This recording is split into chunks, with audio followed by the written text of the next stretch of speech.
What is going on, my broskiis? My name is Toadski and I'm back again, here to bring you guys yet another One Piece Treasure Cruise video. And in today's video, I'm going to be showing you guys the tips and teams that I have constructed for you guys, so you guys can get a full in-depth analysis of the brand new upcoming treasure map Ace. Now, as of me recording this video right now, we actually do not know the exact date and time as to when the actual treasure map will start and when it will end. However, I am making this in preparation because it will be arriving extremely soon. So this video is for all of you guys to get ready and prepare yourselves for the upcoming treasure map versus Ace. So in this video, we are actually going to break down the brand new treasure map Ace so you guys understand what kind of character you're actually trying to farm for. We're also going to be talking about each of the stages as well as the teams and recommended units that I would suggest to you guys in order to help you take down each of these boss stages. So without further ado, guys, if you guys do go on to enjoy it, make sure to smack the like button down below, as these videos take astronomical amounts of time to create, so I really hope you guys do go on to enjoy it. But without further ado, let's head straight into the video.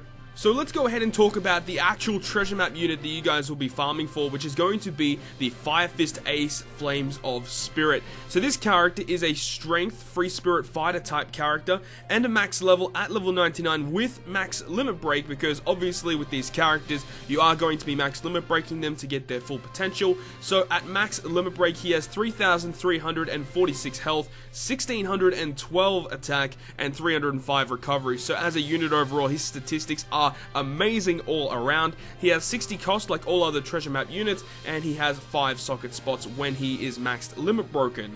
So first off, let's discuss his captain ability. So his captain ability will state that if your crew consists of at least one strength, quick, and psi character, he will boost all characters' attack by 3.44 times if they have a strength orb, but if they don't have a strength orb, you're still getting 2.75 times attack to all characters on your crew. Just make sure you fulfill that condition of having a strength, quick, and psi character, and remember, because Ace is strength, he already fulfills one of those conditions, so you just need to make sure, if you are using him as a captain, to have at least one yellow and a blue unit on your crew.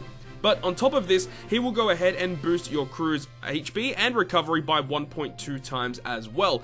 Overall, as a character, I think that out of the treasure map units, he has the best captain ability thus far, being a rainbow unit and a very powerful rainbow unit at that as well, allowing you to get up to 3.44 times attack with getting a strength orb, which is very similar to the Legend Akainu. So you can technically partner this up with a friend Legend Akainu and deal some serious damage.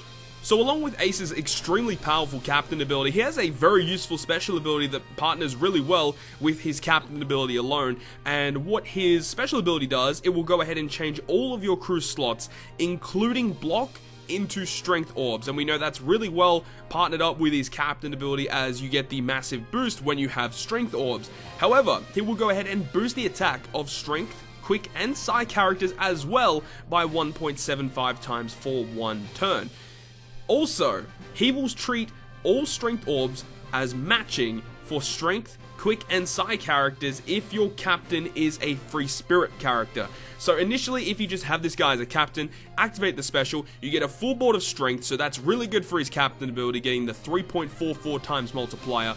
You get 1.75 times attack to the red, blue, and yellow units, and you also have all those red orbs, which might not be beneficial for the quick and psi characters, but they will be counted as beneficial for one turn when you have this guy as your captain, or any free spirit character as your captain. So overall, partners really well with either another Ace, or he partners well with an Akainu, especially with Akainu himself, because Akainu can get up to nearly a 4 times multiplier if the character on your crew has a strength orb. And that's also been one of the issues with Akainu, is the fact that there haven't been too many characters that enable strength as beneficial. So for a lot of teams, you have to run like mono strength with Akainu, but this character enables you to run quick and psi characters very easily on those teams, as well as getting a type boost as well. And he changes block orbs as well, which a lot of people seem to forget. Changing block orbs is extremely significant, and the fact that he can change them into matching, as well as enabling high damage output for that turn as well, makes this character overall one of the best free-to-play characters in the entire game. If you guys are free-to-play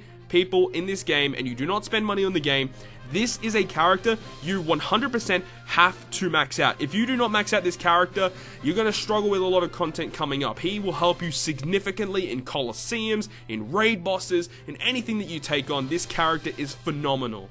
So now that we've gone ahead and broken down the new treasure map unit being treasure map Ace, let's go ahead and start talking about each of these miniature boss stages. So one of the miniature bosses is going to be Whitey Bay. Whitey Bay is an int character and she starts off at 220,000 HP and she gains an additional 26,400 per navigation level, and her attack power is 3,200 while she gains 192 attack per navigation level. The mobs around her start off at about 10 to 15k health, so they are reasonably easy to actually beat. Now the preemptive attack of Whitey Bay will go ahead and apply a 50,000 damage barrier to herself, and all of the mobs will gain a 10,000 damage barrier. So that means you have to deal that amount of damage before you can start actually dealing damage to the units, and this does count as a barrier. So like captains like Blackbeard will bypass this barrier when you are using them as a captain, so you just make sure you guys know that.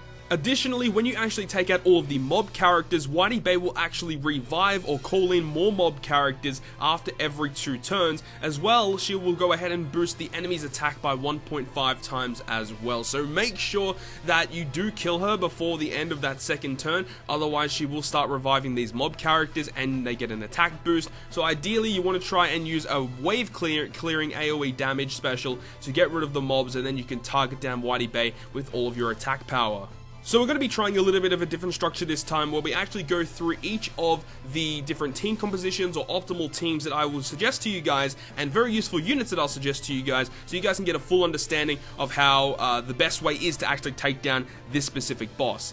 So with this first team composition, it's going to be a V2 Fujitora slasher team, and the main reason for that is because of treasure map Mihawk. So the useful characters that I would suggest to you guys to take down this fight are very high damaging AoE area of effect characters. So this means damaging specials that will do damage to all enemies on the enemy side of the field. Characters like Mihawk and Whitebeard both do immense amounts of damage to the opposing side of the field.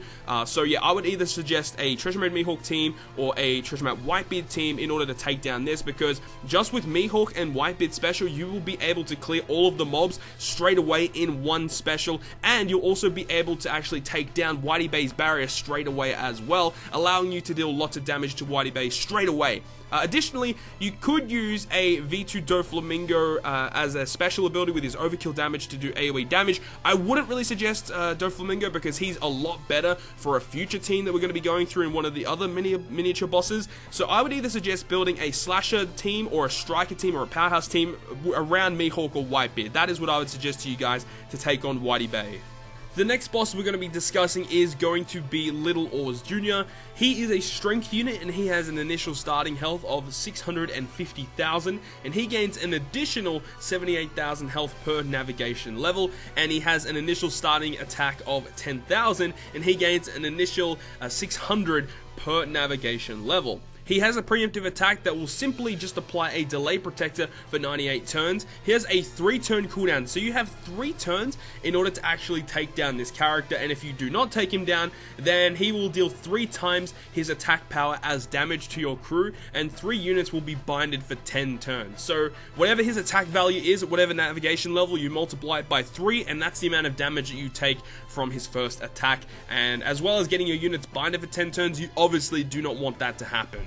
Moving on now to an optimal team composition. Here is going to be a double Lucy team utilizing the Treasure Map Gear 4. Treasure Map Gear 4 is one of the most important characters against Oars Jr, I would say, unless if you literally don't want to bring him for the Oars fight and you want to bring him for the Ace fight, then you can do a little bit of shifting, but it depends on what kind of characters you have access to. But if I would suggest anything to you guys, I would suggest just bringing your best quick units that are trusty characters, or bring HP cutters. Unfortunately, we don't have Neo Clash Mihawk as a boosted unit. It would be so useful if he was, as it would give us a lot more utility against this guy because he has a lot of health, and if you bring Neo Clash Mihawk, it would be nice to have a 30% health cutter. However, the Fortnite Hawkins that we recently just got is actually a health cutter, and he cuts the enemy's health by 10% initially, and then for the next 3 turns, I think it is, he cuts it by 10% again at the end of each turn. As well, he is a damage reducer, so you could technically find a use for Basil Hawkins in this case. I believe he's a cerebral, I think he might be be a striker character. And then you've got obviously Treasure Map Gear 4, which we already stated. He gives you color affinity, he gives himself a matching orb. His special alone does like 500,000 damage, so his special will do a lot of damage to the enemy. And then I've also just suggested Barto, just because he's a quick unit and he is a trusty character, and I know a lot of people have him, and the fact that he actually boosts 2 different classes, so you can build either a striker or a driven team around this character, and he actually does a lot of damage, and his special ability alone is actually pretty useful in giving you a lot more damage output as well. So you could build a team around any of these 3 characters, and that's what I would suggest to you guys for taking down Little Oars Jr. The third boss on Battle Rush is going to be Squad. Now, Squad is a deck unit, and he starts off initially at 260,000 HP, and he gains an additional 31,200 per navigation level, and he starts off at 6,000 attack and gains 360 attack power per navigation level. Now, he actually only has a preemptive attack that will go ahead and make all colored orbs, so Strength, Dex, Quick, Psi, and Int orbs will be counted as non-matching, and you get attack down for your crew for 2 turns. But other than that, he actually doesn't do anything else, so no matter what health threshold that he gets to, he will not do anything. And the mob characters around him start off initially at some pretty low HP thresholds, so those guys are not going to really be much of an issue to really take down, but you do have to find a way around the fact that he makes all colored orbs count as negative, and also the fact that you get attacked down for 2 turns as well. So the optimal team composition that I'm personally going to be using against this is going to be a V2 Boa Hancock team. And the reason for that is if you use one of the V2 Boa specials before moving into the last room, the fact that Boa will make all colored orbs count as beneficial to your shooter characters will override the enemy's preemptive attack moving on into the final room. So that is my theory into going into the actual boss with this specific team. So with this specific dungeon, you have the fact that your crew has all the type orbs count as negative, and also attack down. So you want to have characters that can get around that.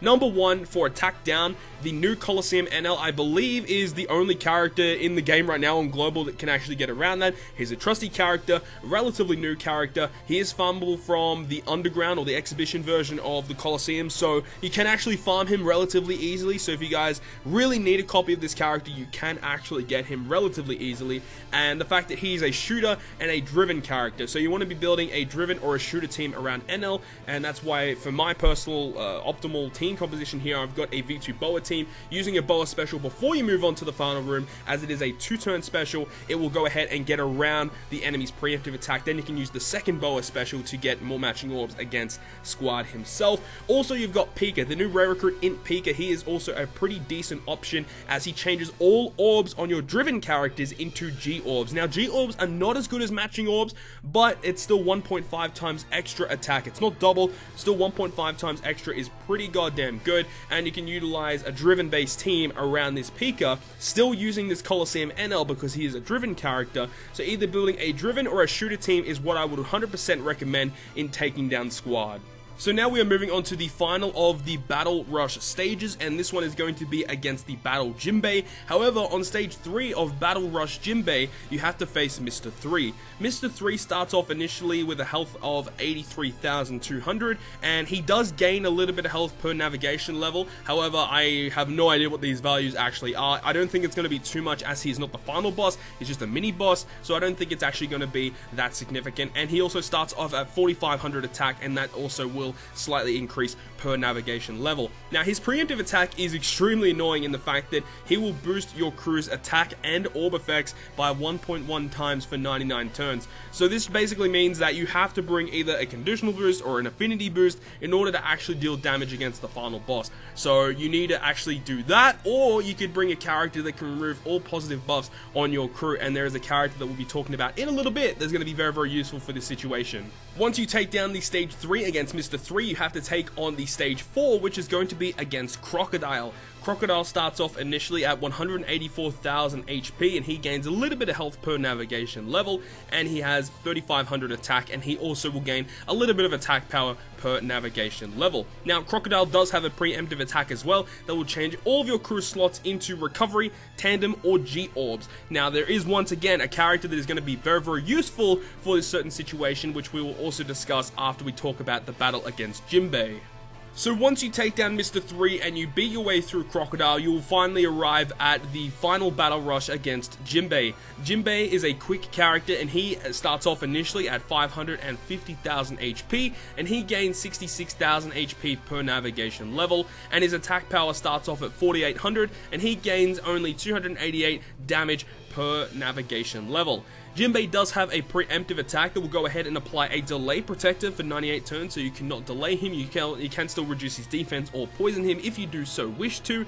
And if Jinbe falls below 20% health, he will go ahead and blow away 3 random characters on your crew and will change all your orbs into empty orbs. And remember, with all of these 3 stages, they are all surrounded by a lot of mob characters, so bringing characters that can deal AoE or multi-hit damage, that is going to be extremely useful against these fights. So now let's go ahead and talk about the optimal team composition to take down this specific fight. So the optimal team composition that I would suggest to you guys would be a driven based team utilizing V2 Doflamingo and also Treasure Map Cavendish. Now these 2 characters are extremely important for this fight, as you have Cavendish to remove all positive buffs on your team, as well as giving you an orb and attack boost of 1.75 times, and this is the way to get around the Mr. 3 buff that he deals to you in his preemptive attack. And then you've got Doflamingo, who can deal lots of AoE damage with the overkill damage. So what you can do is you can go ahead and burst against Crocodile, and once you burst against Crocodile, you can just go ahead and move on to the final room and use the overkill damage from Doflamingo and just completely destroy that stage. Also, a character that's actually kind of useful is going to be the new rare recruit Sugar, as she changes recovery, tandem, and G orbs into positive orbs for your driven characters, as well as giving you a 1.75 times driven orb boost. So you can actually go ahead and use Sugar just for the orb manipulation on stage 4 that Crocodile will give you. You get a full board of matching orbs, and she locks those orbs as well. So once you actually take down that stage, you can move on against Jinbe, and you will still have the massive attack boost because you got to use another Cavendish or use the Doflamingo specials. And yeah, that's what I would suggest, is to build a team based around Treasure Map Cavendish or a team based around Doflamingo, depending on what you have in your character box. So once you make it through all of the 4 Battle Rush stages, you will now move on to the final boss against Treasure Map Ace. So first off, on stage 4, you have to verse the unevolved version of Treasure Map Ace, and he is a strength unit, and he starts off initially at 450,000 HP, and he gains a little bit of health at the end of each navigation level. I'm not really too sure what that value actually is. I really couldn't find it anywhere, but we do have the values for the final boss against the stage 5 Ace, and also starts off initially at 3,200 attack, and once again gains a little bit of attack power per navigation level. Now with the stage 4 fight, there is only just one little preemptive attack that will state that you are fixed targeted to Ace for 2 turns. So yeah, for the next 2 turns you have to target Ace, you have to kill him before you can actually deal damage to the mob characters. So in this specific circumstance right here, I would suggest bringing maybe an AoE type special ability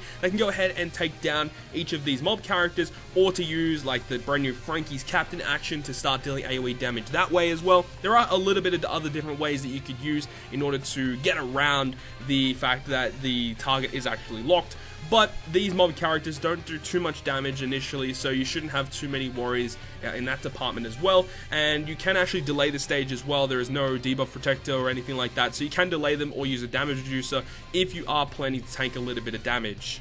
And now we move on to the final stage against stage 5 Treasure Map Ace. Ace is also a strength unit like normal, and he has an initial starting health of 900,000, and he gains 108,000 health per treasure map level, or navigation level, and his attack power initially is 5,300, and he gains 318 attack per navigation level. Now his preemptive attack is kind of confusing. It does a lot of different things. So initially it gives himself a 15 hit combo barrier, and then everyone else on the enemy side of the field, so there are 5 other mob characters, and each of them gain a 2 hit combo barrier. And also he will go ahead and give block orbs to your top left, your middle right, and then your bottom left. And then that means that the rest of the orbs, so the top right, the middle left, and the bottom right, all of those orbs will be changed into Orb Seal for 10 turns. So to get around this orb seal, what you'll have to be doing is to either have characters that have a limit break that will enable them to get rid of the orb seal,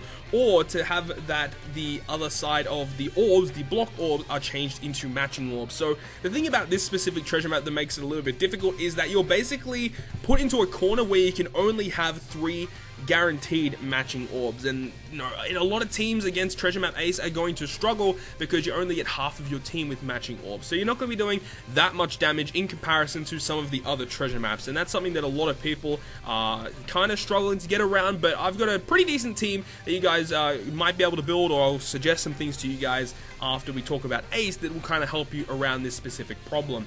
Now, he actually has an interrupt effect, so if you go ahead and delay ace, he will go ahead and remove all positive buffs on your side of the field, and he will go ahead and enrage all the enemies. And then if ace himself falls below 50% health, he will go ahead and double his own attack for 1 turn, and when he attacks you, he's going to do a lot of damage. So now let's start discussing the optimal characters that you guys should be bringing or aiming to bring against treasure map ace. So the useful trusty characters that you should be aiming to bring are characters that have barrier removal. So the new Senor Pink, the quick one from the Doflamingo batch, his special ability is quite good because it removes all enemy barrier by 1 turn, and on treasure map ace on stage 5, all of their combo hit barriers are only for 1 turn, so you can use his special ability to remove them, enabling you to do a little bit more damage more easily. Also, area of effect characters, or another AoE damage, so characters that do damage to all units on the enemy side of the field. This is where the brand new legend Frankie comes in, because his captain action can enable you to deal AoE types of damage depending on what character you attack with. Also, just high damaging quick units are going to be useful here once again. So if you don't have the legend Frankie, then treasure map gear 4 is going to be extremely useful here in this fight, as his special ability gives himself a matching orb, but will also shuffle all your other orbs, including block orbs, as well as a 1.75 affinity. And the fact that he gets rid of block orbs works really well with the Dex treasure map Thatch. So you can go ahead and use his special, the Gear 4 special, then Thatcher's special. You'll get your 1.75 affinity, your 1.75 orb boost, and you'll get 3 matching orbs guaranteed. So Thatch and Gear 4 are extremely good here, but once again, depending on what type of characters you have, you might want to be running a different captain. Before you know, if you don't have Frankie, you might want to be running Lucy as a captain here if you have Lucy, or some other quick character. It just depends on what kind of trusted characters you have, and that really depends on what kind of characters you should bring in this situation right here. Honestly, using Gear 4 as a captain here might not even be a bad call. Using double Gear 4 captain, use Thatch as a sub, and then use some other characters that are also trusty, or just other characters that do lots of damage or enable you to do a lot more damage, are going to be very useful in this situation. So I would suggest building a quick team, or a free spirit team, or whatever kind of team around Senor Pink, Frankie, and Gear 4. These 3 characters here, I would say, are extremely important, enabling you to do lots of damage. Remember, if you do have Frankie, you cannot use this treasure map Gear 4 on a Frankie team, because this Gear 4 does not have one of the 4 original classes. If you guys remember with Frankie, each of the characters in your team must have either fighter, shooter, striker, or slasher. One of those has to be on the character in order for you to actually get his captain ability to activate. So unfortunately, you can't use the new Gear 4 on the Frankie team. That would be absolutely insane if you could. I wish you were able to. Unfortunately, you do miss out on a little bit of damage there. But honestly, I would suggest this team. It enables you to get a lot of points, and it does a lot of damage. This team should be able to work up until about level 30 to 40-ish, and then you might have to change some of the subs around so that you are dealing more damage to strength enemies. So adding a couple of quick enemies, a couple of quick subs here will enable you to do a little bit more damage against ace. So that is going to conclude this video, guys. I really hope you guys did enjoy this video. Once again, if you guys did really enjoy this video, or if it helped you in any way, make sure to smack the like button down below, as these videos do take extremely long to create, and I do greatly appreciate it if you guys do share the video or support the video in any type of way. Thank you so much for watching. If you guys did enjoy the video, make sure to smack the like button down below, and if you want to stay up to date with all the content I post on my channel, including more One Piece Treasure Cruise content, make sure to hit the subscribe button down below. But other than that, guys, I will see you guys within the next video.